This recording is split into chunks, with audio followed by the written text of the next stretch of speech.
കഥ ഉയരവും വെള്ളവും. എടയാട്ടുപറമ്പിലെ ഉറ്റ സുഹൃത്തുക്കളായിരുന്നു വിവേകും അരുണും. ഒരിക്കൽ അവരൊരുമിച്ച് ഒരു വിനോദയാത്രയ്ക്ക് പോയി. പലവിധ കാഴ്ചകൾ കണ്ട് സന്തോഷമായി മുന്നോട്ടു നീങ്ങി. അങ്ങനെ അവർ ഒരു വാട്ടർ തീം പാർക്കിലെത്തി.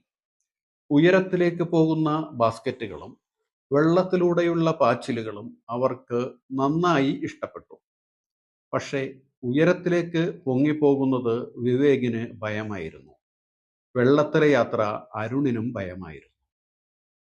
ഉയരത്തിലേക്കുള്ള ബാസ്ക്കറ്റിൽ വിവേകിനെ അരുൺ നിർബന്ധിച്ചു കയറ്റി. "നീ ഒന്നുകൊണ്ടും ഭയപ്പെടേണ്ട, ഞാൻ നിന്റെ അടുത്ത് തന്നെയുണ്ടല്ലോ, നീ ധൈര്യമായിരിക്കുക." വിവേക് വളരെ ഭയന്നാണെങ്കിലും അരുണിന്റെ ധൈര്യത്തിൽ അതിൽ കയറുകയും നന്നായി ആസ്വദിക്കുകയും ചെയ്തു. പിന്നെ വെള്ളത്തിലെ യാത്രയ്ക്ക് ഭയപ്പെട്ട അരുണിനെ വിവേക് ധൈര്യപ്പെടുത്തുകയും അരുണിന്റെ കൂടെ തന്നെ നീങ്ങുകയും ചെയ്തു. അങ്ങനെ പരസ്പരം ധൈര്യം പകർന്നതോടെ രണ്ടുപേർക്കും വിനോദയാത്രയിലെ അത്തരം കാര്യങ്ങൾ ആസ്വദിക്കാൻ കഴിഞ്ഞു. മാത്രമല്ല, ഉയരത്തോടുള്ള വിവേകിന്റെ ഭയവും വെള്ളത്തോടുള്ള അരുണിന്റെ ഭയവും നന്നായി കുറയുകയും ചെയ്തു.